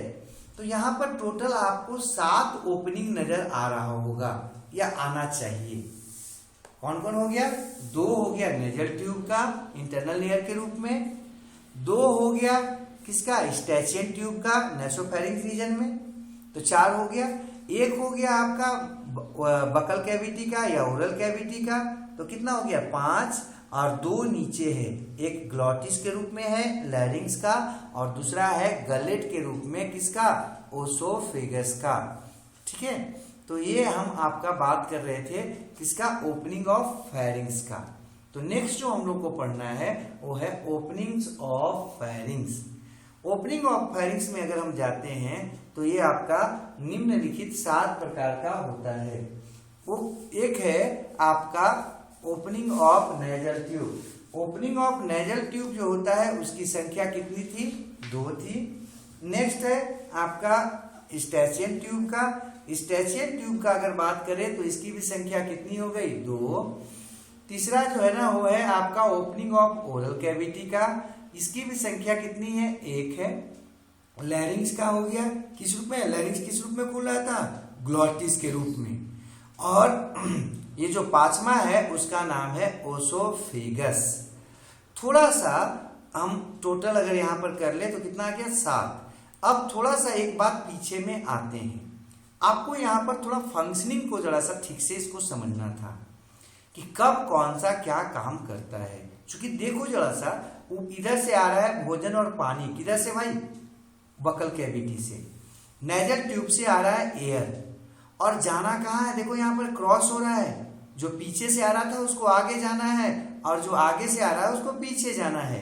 मतलब हवा को जो पीछे से आ रहा था वो आगे की तरफ क्रॉस करना है, जबकि भोजन और पानी जो आगे से आ रहा था ओरल कैविटी से, उसको जाना है किसमें भाई? ओसोफेगस में, गलेट के द्वारा। अभी कैसे नियंत्रित होता है आपको जान के आश्चर्य होगा कि जब हम भोजन करते हैं या पानी पीते हैं तो इपीग्लॉटिस बंद हो जाता है। किसके ऊपर? ग्लॉटिस के ऊपर। वो ढक्कन नुमा रचना होता है।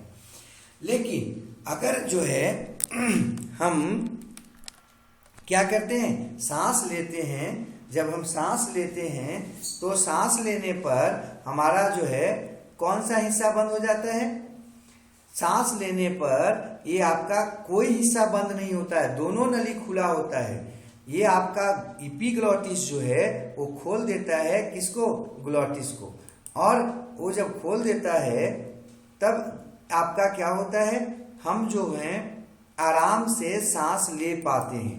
तो जब भी हम सांस लेते हैं तो बताना क्या चाह रहे हैं कि ये जो है ना, ये आपका क्या है? ये मान लेते हैं एक पोर है। इस पोर को हम क्या बोल रहे थे? इस पोर को बोल रहे थे ग्लॉटिस। ग्लॉटिस के ऊपर ऐसे ढक्कन होता है, इसी ढक्कन को इपीग्लॉटिस बोलते हैं। जब हम भोजन लेते हैं, पानी लेते हैं, तो ये जो ढक्कन है ना ऐसे बंद हो जाता है। किस पर? ग्लॉटिस पर। तो जैसे ही भोजन बंद हुआ, यहाँ पर देखिएगा, जैसे ही ये जो भोजन है ना आया और पानी आया तो क्या हुआ? इपीग्लॉटिस ग्लॉटिस को बंद कर दिया। जब ग्लॉटिस को बंद किया तो वो जो भोजन या पानी है वो चला जाता है किसमें? आपका गलेट में, गलेट से होते हुए ओसोफेगस में। लेकिन अगर जब हम बात करते हैं, जैसे अभी आपसे हम बात कर रहे होंगे, तो हमारा क्या खुला हुआ होगा? ये जो इपीग्लॉटिस है, जैसे यहाँ पर हम दिखा रहे हैं, वो इपीग्लॉटिस ऐसे खुला हुआ होगा और हम इसमें से जो है ना एयर बाहर आ रहा होगा। किसमें से? ये जो आपका ग्लॉटिस है इसमें से क्या हो रहा होगा, इसमें से एयर बाहर आ रहा होगा और ऐसे हवा जो है ना वो आपके देखिए यहाँ पर इव्यूला को भी वाइब्रेट कर रहा होगा, इससे भी आवाज आता है भाई, इव्यूला को वाइब्रेट कर रहा होगा और ये जो है ना जीभ वगैरह जो है ना मूव कर रहे होंगे, हमारे जो तालू है उसका मदद मिल रहा होगा हमको, और ये जो लिप्स हैं वो आपके मूवमेंट कर रहे होंगे, और हमारा जो जीभ तो बता ही दिया आपको, हमारा जो दांत है टीथ वो जो है ना वो भी मदद कर रहा होगा, तब एक सिलेबिक लैंग्वेज के रूप में आपको समझ में आ रहा होगा। नहीं तो क्या होता, केवल एक आवाज आता, वो आवाज आपको समझने लायक नहीं होता। ये जो समझने लायक आवाज आ रहा है, वो समझने लायक जो आवाज आ रहा है उसका रीजन है क्या कि एपिग्लॉटिस खुला हुआ था, और ये आपके मन में ना कि आवाज निकल कहां से रहा है, तो ये जो लैरिंग्स है ना, लैरिंग्स में दो जो है ना वो पत्ती नुमा ऐसे रचना होता है जिसके बीच में ऐसे पोर होता है, जिसको रीमा ग्लॉटिस कहते हैं। तो ये जो है ना जब हवा हम लोग फेफड़ा से बाहर निकालते हैं, तो जब निकालते हैं तो ये वाइब्रेट करता है ऐसे ऐसे, और ये जब वाइब्रेट करता है तो वाइब्रेट का जो आवाज होता है उसी को इनहेंस कर दिया जाता है इव्यूला, लैरिंग्स, पैलेट, टंग, और क्या बोलते हैं आपका ये जो आपका जीभ हो ही गया, दांत है, लिप्स है, ये सारे मिलकर आपको क्या करते हैं, समझने योग्य आवाज में बदलने में मदद करते हैं। ये ध्यान रखिएगा, कई बार आप देखे होंगे कि खाना खा रहे हैं आप और बात कर रहे हैं कहीं पे, या खाना खा रहे हैं कुछ सोच रहे हैं, तब क्या होता है यहाँ पर जो कोऑर्डिनेशन है ना वो गड़बड़ा जाता है। क्या कोऑर्डिनेशन गड़बड़ा जाता है, अभी क्या किए, भोजन इधर से लिए आप या पानी इधर से पिए, और क्या कर रहे थे आप जो है ना बात कर रहे थे किसी के साथ। तो जब बात कर रहे थे तो क्या हुआ, बात करने के लिए एपिग्लॉटिस खुल जाएगा, ढक्कन ऐसे खुल गया। अब ढक्कन खुला हुआ है, आप ऊपर से डाल दिए क्या भाई, सॉलिड फूड डाल दिए या लिक्विड डाल दिए, तो ये तो ढक्कन खुला हुआ है, जाना था इसको पीछे है, इधर जाना था, गलत से होकर भोजन को या पानी को वो चला जाएगा। एपिग्लॉटिस चूंकि खुला हुआ रह गया तो ये आपके घुस जाएगा किसमें बाबू, ग्लॉटिस से होते हुए लैरिंग्स में, और जैसे ही इधर घुसता है लैरिंग्स के रीजन में आता है, तुरंत यहाँ से जो है ना नर्व्स के मदद से खबर भेजा जाता है किसको, ब्रेन को आपातकालीन संदेश भेजा जाता है। ब्रेन तुरंत रिएक्ट करता है और आपके फेफड़े को बोलता है भैया बहुत तेजी से जो है ना वो क्या हो, श्रिंकेज करो उसमें। तो फेफड़ा खुद जो है ना वो फैल सिकुड़ नहीं सकता है, वो पैसिव है, तो उसको फैलने और सिकुड़ने के लिए क्या करना पड़ेगा, वो जो आपका थोरेसिक रीजन है जिसको हम लोग चेस्ट रीजन बोलते हैं, तो ये जो चेस्ट रीजन है ना, ये चेस्ट रीजन में विभिन्न प्रकार के मसल्स होते हैं। ये जो रिब्स होता है इस तरह से रिब्स के बीच में मसल्स होते हैं। फिर आपका जहां पर पेट जो है ना वो आपका खत्म हो रहा है किस पे, ऊपर में आपका क्या हो गया, ये हो गया चेस्ट रीजन, और नीचे पेट है ऐसे एब्डोमेन जिसको बोल रहे हैं। बीच में एक जो है ना प्लेट नुमा रचना होता है मस्कुलर, जिसका नाम है डायफ्राम। तो डायफ्राम जो है नीचे की तरफ ऐसे जाएगा, ये आपका पसलियां बाहर की तरफ आएंगी, तो वॉल्यूम क्या हो जाएगा, अंदर का बढ़ जाएगा। वॉल्यूम जब बढ़ेगा तो प्रेशर क्या हो जाएगा, कम हो जाएगा, और प्रेशर जो है ना अंदर में जो है ना वो आपका क्या होगा, वो आपका सिकुड़ेगा, उल्टा बोल दिए हम। अगर जो है ना वो पहले श्रिंक करेगा, कॉन्स्ट्रिक्ट करेगा कौन, मसल्स, और वो डायफ्राम तो ऊपर की तरफ आएगा, जिससे अंदर में क्या हो जाएगा, वॉल्यूम कम हो जाएगा। वॉल्यूम कम हो जाएगा तो प्रेशर बढ़ जाएगा। प्रेशर बढ़ने के बाद वो जो आपका फेफड़े में हवा था वो झटका से जो है ना वो लैरिंग्स से होते हुए, ट्रैकिया लैरिंग्स से होते हुए बाहर आता है, और ये पूरे के पूरे इसमें जो मटेरियल्स गए थे पानी के रूप में या लिक्विड जूस वगैरह कुछ भी हो सकता है, या भोजन का पार्टिकल्स था, वो सब झटका के साथ हवा से बाहर आ जाता है। कुछ नाक से बाहर आता है, कुछ मुंह से बाहर आता है, और इसी को हम लोग सरकना कहते हैं। आप सुनते होंगे सरक गया भोजन, तो भोजन सरकने का क्या मतलब है, भोजन को जाना था गलेट से ओसोफेगस में, और वो जो भोजन है वो भोजन कहाँ चला गया, वो भोजन चला गया सीधे लैरिंग्स में। ये जो लैरिंग्स है ना इसके अंदर चला गया। तो यहाँ से ये जो है ना तुरंत यहाँ पर फेफड़ा में क्या होता है, संकुचन होता है। किसके मदद से? थोरेसिक कैविटी के मदद से, थोरेसिक केज में संकुचन के मदद से क्या होता है, कॉन्स्ट्रिक्शन के मदद से क्या होता है, प्रेशर जनरेट होता है और फेफड़े से हवा जोरदार तरीके से बाहर आती है, जो आपके नेजल ट्यूब से होते हुए आपका बाहर नाक से बाहर निकलता है, या ओरल कैविटी या बकल कैविटी से होते हुए माउथ से बाहर आ जाता है। तो कई बार जो है ना हमारे जो पूर्वज थे ना, प्रत्येक बात का उनका रीजन होता था। हम समझे या ना समझे वो अलग मैटर है, ठीक है। उनका कहना होता था कि सड़क गया मतलब कोई याद कर रहा है, सही में आपको याद कर रहा है। कौन याद करा रहा है? ब्रेन याद करा रहा है कि भैया आप खाना खा रहे हो, आप पानी पी रहे हो, बात मत करो, नहीं तो ये चला जाएगा इसमें, और इसमें जब चला जाएगा तो आपका फेफड़ा जो होगा वो चौक कर जाएगा, उसमें जाके फंस जाएगा, फिर ऑपरेशन का बात आ जाएगा, ठीक है। तो आपको कई बार अभी हाल का एक घटना है, एक फैमिली वाले जो है ना, उनका बच्चा था छोटा सा, करीब 1.5 साल का बच्चा है, बच्ची है। उस बच्ची ने क्या किया, एक चना का दाना लिया और चना के दाना को नाक से डाल लिया। ऐसे नाक से डालने के बाद चूंकि जो है ना अंदर में जाने के बाद बेचैनी बढ़ गया उसको, तो क्या किया, वो तेज सांस लेके उसको अंदर ले ली। जब अंदर ले ली तो फिर लोगों को पता ही नहीं चला कि कहाँ चला गया। अब लोग जो है ना परेशान हो गए हो, तो ये जो चना या मटर का जो दाना था वो गया कहाँ। लोग उसको इस लॉकडाउन में भी जो है ना बहुत परेशान होते हुए लोग हजारीबाग सदर में आए और आकर वहां पर उसका जो है ना क्या किया, जांच करवाया, एक्सरे करवाया गया बाहर से भेज के, क्योंकि वहां पर तो कोरोना के चलते लोग जो है ना वहां पर हैं ज्यादा, तो बाहर में उसको भेज के उसका एक्सरे वगैरह करवाया गया। तो मालूम हुआ कि वो जो है ना कहाँ चला गया, पेट में चला गया, फेफड़ा में नजर नहीं आया। तो आपके मन में आएगा कि कैसे हम पता लगा ले ऐसे। अगर हमसे वो पूछे होते तो हम पहले ही बता दिए होते कि उसमें बच्ची में अभी वो जो आपका चना है या वो जो मटर है वो दाना रियली में कहीं फंसा हुआ है कि नहीं है, ये बताया जा सकता था। कैसे बता सकते थे?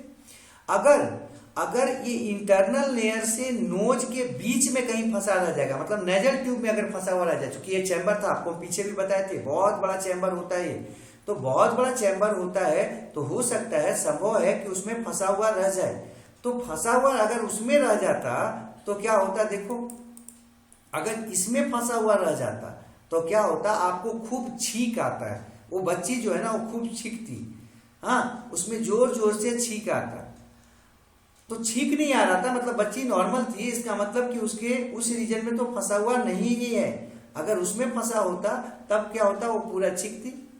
अगर जो है ना उसका फंसा हुआ रह जाता, ये क्या बोलते हैं, फेरिंग्स के रीजन में कहीं पर जाके चिपक जाता या फंस जाता, तब क्या होता, उसको वोमिटिंग की तरह महसूस होता। वो बार बार नौसिया दिखाती। नौसिया का मतलब वोमिटिंग जैसा महसूस होना। वोमिटिंग होना या ना होना, वो अगर हो जाएगा, बाहर निकल गया कुछ माउथ के थ्रू, तब उसको वोमिटिंग बोलते हैं। लेकिन केवल महसूस हो रहा है, बाहर निकल नहीं रहा है, बोलते हैं जी मिचलाना जिसको बोल रहे हैं, हाँ, अगर वोमिटिंग हो जाएगा इसको बोलते हैं नौसिया। तो नौसिया की तरह वो बच्ची करती, बार बार ओ करती, और ये जो है ना ये बताता कि इस फेरिंग्स के रीजन में वो फंसा हुआ है। अगर ये नेजल ट्यूब के रीजन में फंसा होता तो क्या होता, उसको बार बार छींक आता। इसलिए खैनी खाने वाले लोग अगर आपके सामने खैनी बना देते हैं ना, तो देखिएगा बार बार छींक आता है। तो छींक आने का मतलब कि वो जो केमिकल्स था उसका जो डस्ट था वो जाके आपका कहीं ना कहीं नेजल ट्यूब को क्या किया, इरिटेट किया है, छेड़छाड़ किया है, ठीक है। तो छींक नहीं आ रहा था, इसका मतलब उस बच्ची का जो है ना ये नेजल ट्यूब क्या था, एकदम नॉर्मल हो गया था, मतलब यहां से पार कर गया था वो। अगर उसका फेरिंग्स के रीजन में होता तब क्या होता, उसको वोमिटिंग जैसा महसूस होता या वोमिटिंग होता, लेकिन ये भी नहीं हुआ। इसका मतलब अब ये दोनों में जाने का चांस है, या तो जाएगा लैरिंग्स में घुसेगा या फिर किस में घुसेगा, ओसोफेगस में, मतलब ग्लॉटिस के थ्रू या गलेट के थ्रू, दो ही बात हो सकता है। अब इन दोनों बातों में अगर वो लैरिंग्स में घुसता तो क्या होता, लैरिंग्स में अगर घुसता तो क्या होता, उसको सरकना होता, वो जोर से जो है ना वो आपका बाहर की तरफ फेंकती या बहुत बेचैन हो जाती और उसको बहुत खांसी आता है ना। अगर यहाँ पर जाके कहीं चिपक जाता तो बार बार खांसती, बेचैन हो जाती, तो खांस नहीं रही थी, इसका मतलब वो अपने लाइन पे गया था और वो गलेट से होते हुए कहाँ घुस गया था, वो ओसोफेगस से होते हुए स्टोमक में चला गया था। ये देख के प्रमाणित हो सकता है। तो हम यही चाह रहे हैं, हमसे पूछते हैं लोग कि बायोलॉजी में क्या फायदा होगा। हम चाहते हैं बायोलॉजी पढ़ के लोग क्या करें, कम से कम इतना तो जरूर कर दे। सोचो पूरा का पूरा परिवार वो लोग चौपारण से जो है ना परेशान होते हुए गाड़ी ठीक करके ये लॉकडाउन में इतना ज्यादा परेशान होते हुए वो हजारीबाग गए लोग। हजारीबाग जाने के बाद वहां पर डॉक्टर से इधर से उधर कोरोना वाला से बचते हुए कभी बाहर कभी अंदर कभी अंदर कभी बाहर ऐसा करना पड़ा। अगर वो थोड़ा सा बायोलॉजी के बारे में आइडिया होता तो इतनी परेशानी नहीं होती।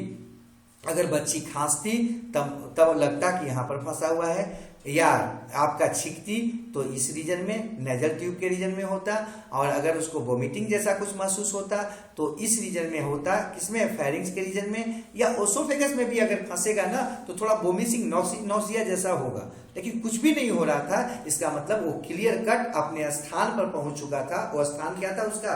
स्टोमक। तो स्टोमक में जब पहुंच चुका था तो स्टोमक उसका साइड था, कोई दिक्कत नहीं था उसको। ठीक है, तो ये आपको हम बताना चाह रहे हैं इसमें होता क्या है। थोड़ा सा हम और आपको बताना चाह रहे थे कि आप खाना खाने के बाद या पहले जो आप लोग बोलते हैं कि पानी पीना चाहिए नहीं पीना चाहिए, बात करते वक्त पीना चाहिए नहीं पीना चाहिए, क्या है नहीं है, इसके बारे में थोड़ा सा बात कर लेते हैं। देखो, जब भी खाना खाओ तो कभी भी पानी जो है ना साथ साथ में नहीं पीना चाहिए, क्योंकि उसके लिए हम आगे आएंगे। स्टोमक में पढ़ना है आपको कि उससे क्या घाटा होता है। या बात करते वक्त कभी भी पानी नहीं पीना चाहिए, खाना खाने वक्त कभी भी बात नहीं करना चाहिए।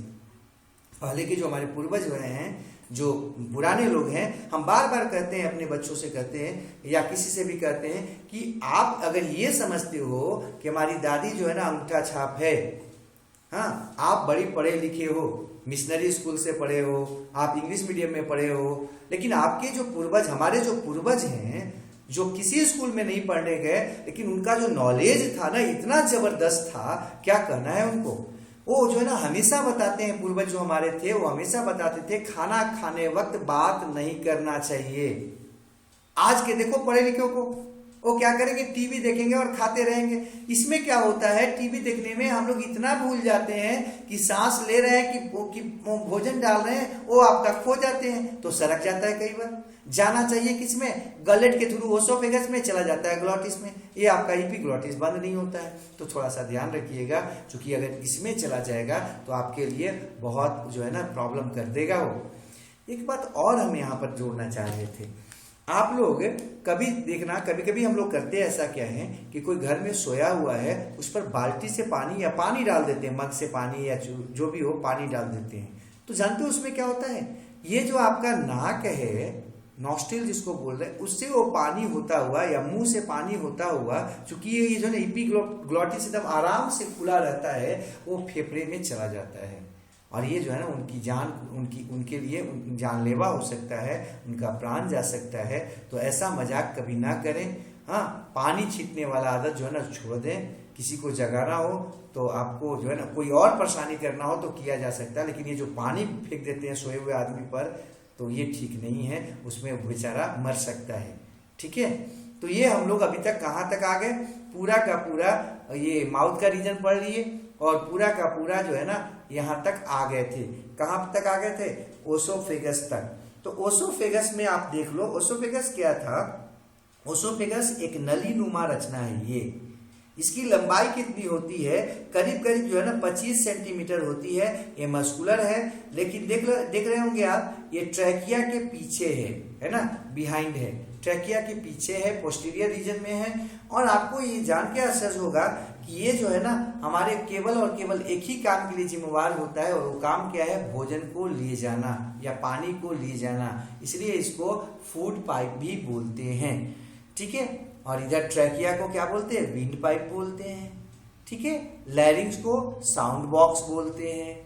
तो ये आपको हम बता रहे थे ओसोफेगस के बारे में। ओसोफेगस में कोई खास चीज नहीं है, ओसोफेगस में कुछ खास आपको पढ़ना नहीं है। दिमाग में यही रखना है कि ओसोफेगस जो है केवल और केवल आपका कैरियर ट्यूब का काम करता है। इसमें डाइजेशन का भी कोई खास मैटर नहीं है। यहाँ पर थोड़ा सा डाइजेशन का है बकल कैविटी में। तो जब हम डाइजेशन देखेंगे तो एक बार फिर घूम के यहाँ पर आएंगे और आपको इसके साथ बात करेंगे। यहाँ पर जो डाइजेशन होता है दो प्रकार का होता है, एक मैकेनिकल डाइजेशन होता है और एक केमिकल डाइजेशन होता है।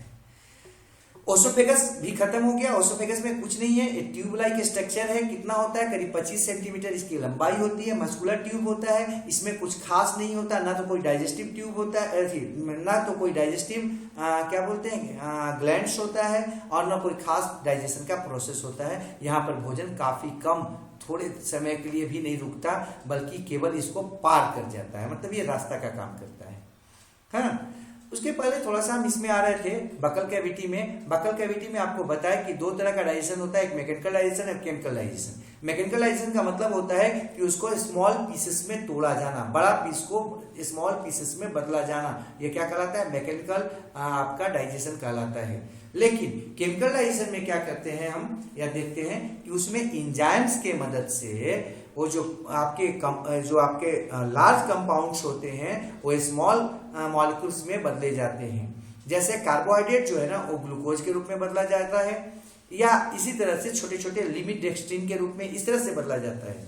तो यहाँ पर हम बात कर रहे थे, यहाँ पर जो मैकेनिकल डाइजेशन होता है उसके लिए मेनली दो चीज जिम्मेवार है। एक आपका क्या है?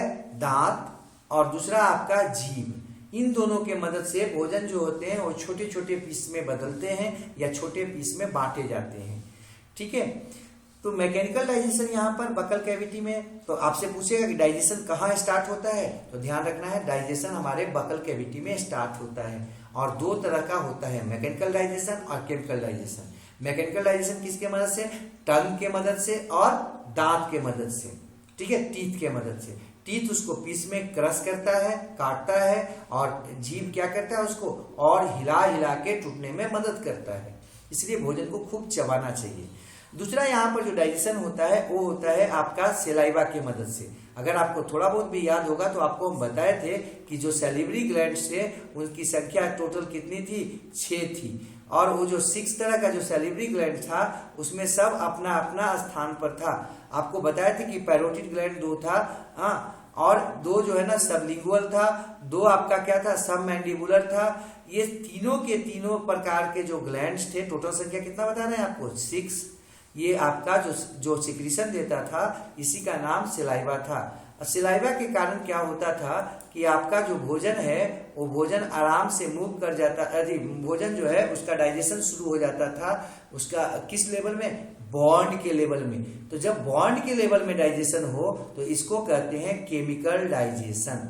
ठीक है, तो आपका बकल कैविटी में डाइजेशन स्टार्ट होता था, और किसके मदद से होता था? तो सैलिवरी ग्लैंड के सिक्रीशन के मदद से केमिकल डाइजेशन के रूप में, और टंग और टीथ के मदद से फिजिकल डाइजेशन के रूप में, या मैकेनिकल डाइजेशन के रूप में। तो ये आपको हम यहाँ पर पढ़ रहे थे डाइजेशन के बारे में, या इस पूरे रीजन के बारे में। एक आपको गलफुल्ली बताए थे, मम्स, ठीक है, उसको हम फिर से री करना चाहेंगे। गलफुल्ली क्या है? तो पैरोटिड जो है ना, यहाँ पर पैरोटिड होता है। पैरोटिड जो आपका ग्लैंड्स होता है, सैलिवरी ग्लैंड, उसमें अगर वायरल इन्फेक्शन हो जाए तो इसको क्या बोलते हैं? गलफुल्ली बोलते हैं, या मम्स बोलते हैं। इसका सबसे अच्छा उपाय है ठीक करने का, आराम करो, या गर्म करके इसको थोड़ा सेक लो। आंख वाले रीजन में कभी भी जो है ना गर्म पानी ज्यादा नहीं डालना चाहिए, या कोशिश करना चाहिए कि इसको सेका ना जाए, क्योंकि इससे ये खराब हो सकता है आपका आंख। क्यों भैया? तो आपको बताया था ना कि आंख के अंदर क्या भरा हुआ था? लिक्विड भरा हुआ था। अब जब लिक्विड भरा हुआ है उसको आप अगर गर्म करोगे तो क्या हो जाएगा? वो फैलेगा, और जब वो फैलेगा तो क्या हो जाएगा? आपका आई बॉल जो है छोटा बड़ा हो जाएगा, तो आपको देखने का समस्या हो जाएगा। तो कोशिश कीजिएगा वहां पर न सेके। तो आपका ये पूरा का पूरा ये आपका हेड रीजन का बात था, और हेड रीजन को हम जो है ना करीब करीब क्लियर कर दिए। अगर कुछ पूछना है तो बोल सकते हो यहाँ पर, नहीं तो आपका ये क्या हो गया? समस्या खत्म हो जाना चाहिए। हमको जो समझ में आ रहा है कि हेड रीजन में इससे ज्यादा